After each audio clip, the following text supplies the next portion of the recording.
Okay, class, today you're going to review the aggregate demand. Look, this is just a review for microeconomics model, but we are actually going to be using the macroeconomic model. So basically, I'm just comparing the graphs. In a microeconomic model, where we have the law of demand, it has an inverse relationship with price and quantity demanded.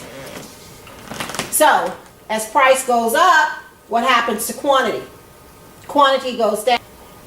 So the inverse relationship is between price and quantity demanded. When price increase, the quantity demanded decrease. When price decrease, the quantity demanded decrease. This is the reason for a movement along the demand curve and a downward sloping in the demand curve. Again, when we're talking about the microeconomics model, we're talking maybe about just the price of a single clothing store, because we're studying the economy on a smaller scale. So we take a look at law of demand, which has an inverse or opposite relationship between price and quantity demanded. Now, I'm going to compare both models, the microeconomic model and the macro model.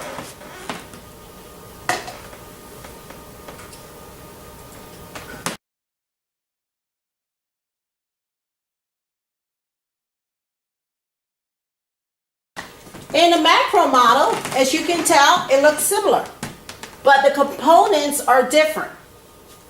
We have, instead of price that we're studying the price level because it's the general price of the prices in the economy. And instead of studying quantity demanded, we're studying the real GDP, which is the production of the economy, everything that was produced in the economy. We also have a downward sloping.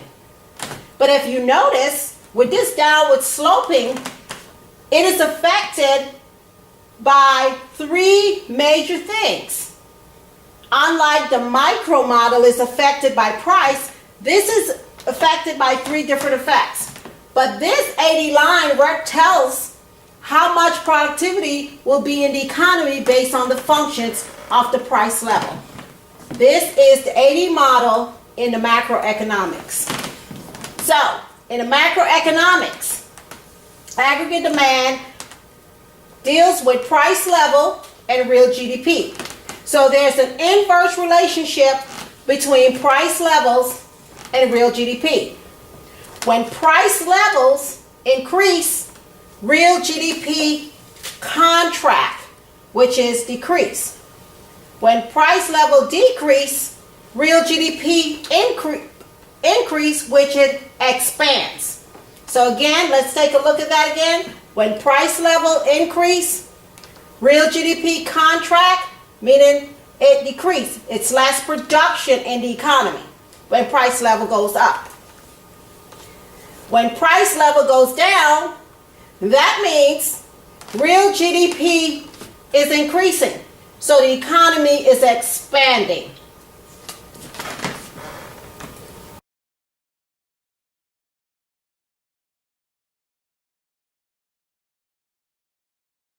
All right. Now that we have talked about our AD model, some of the effects that affects the AD model will be, take a look at your sheet of the macroeconomic model. This is your sheet of the macroeconomic model. Okay, so take that sheet out and let's take a look at it. So, in your macroeconomic model, I told you that the downward slope was affected by three different effects. The wealth effect, the savings and interest effects, and the foreign exchange effects.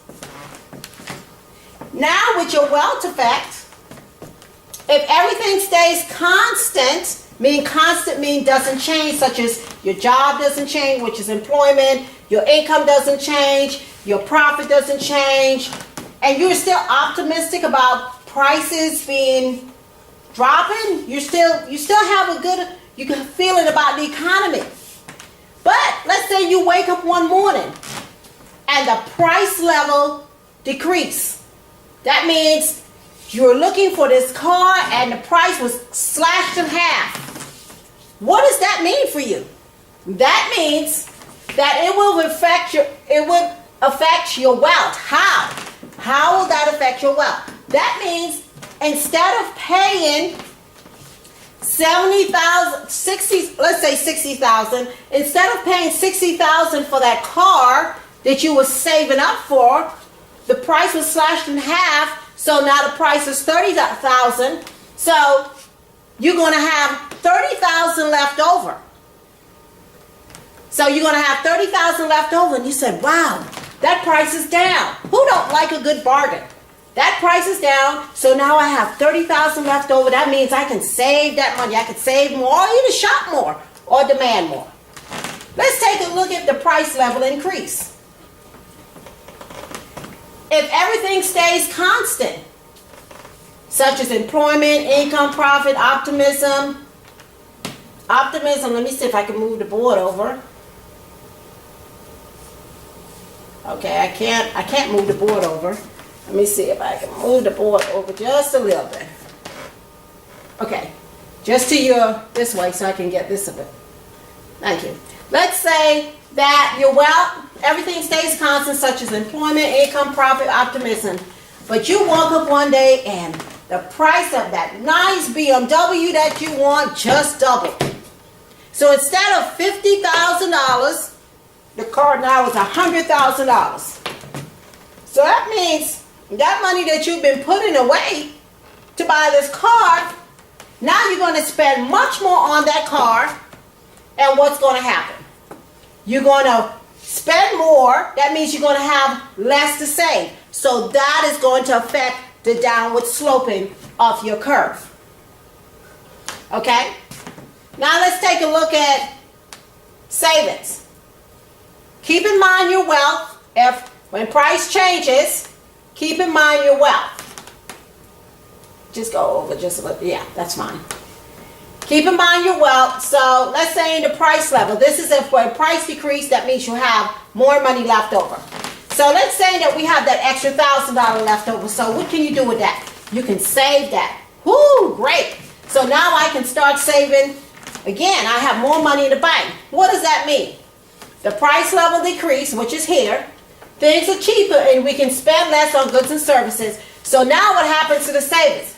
Then savings then increase because everything is cheaper. Now what happened?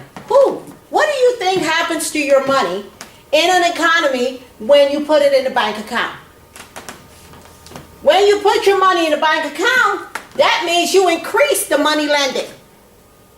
So the bank takes the money that you're saving in your bank account, which increases the money supply. So now the bank have more money to loan out.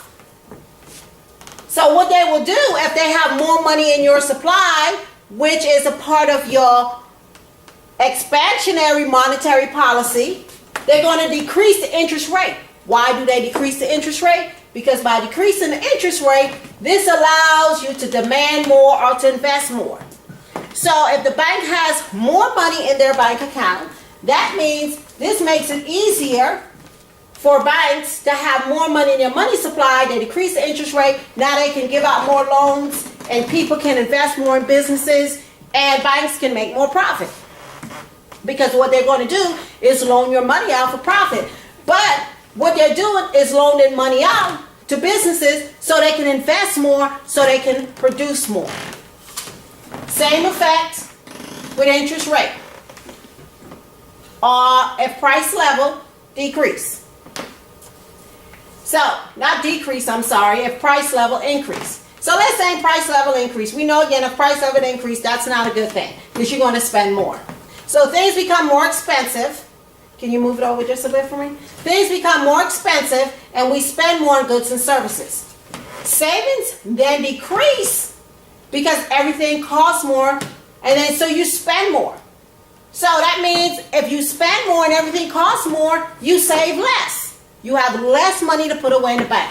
What does that mean for money lending? That's not good, because now the bank money lending decrease, so banks have less money to loan, then they can increase interest rates.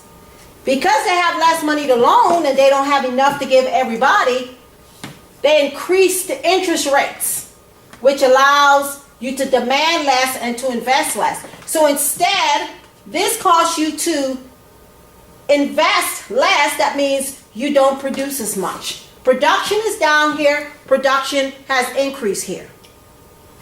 Interest rates allows us to either invest more or invest less. Invest more or invest less. The last effect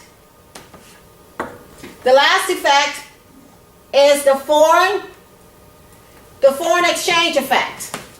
If the price levels decrease, what does that mean? What is foreign exchange?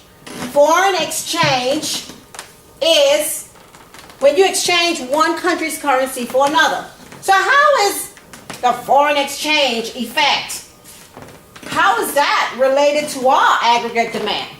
Well, think about it. We, as a economy, the U.S., we produce our own products and we sell it to other countries. And then we also buy from other countries. So we take our currency and exchange it for other currency, and regardless of we're exporting or imports, it affects the foreign exchange in different ways. So, foreign exchange rate. If the price decrease, say the price decrease, the foreign exchange rate will appreciate. What is appreciate? That means the value of the dollar is going to increase. So if the price level decrease, the foreign exchange rate will appreciate. If you have more money to exchange, that means if the price level decrease, remember, let's go back to wealth and let's go back to savings. That means you can buy more and you have more money left over. So you will have more money to exchange if the price level in Japan decreases. Do you see that? So if there's a price level drop in Japan, that means you can purchase more. You can purchase more. Okay. Okay.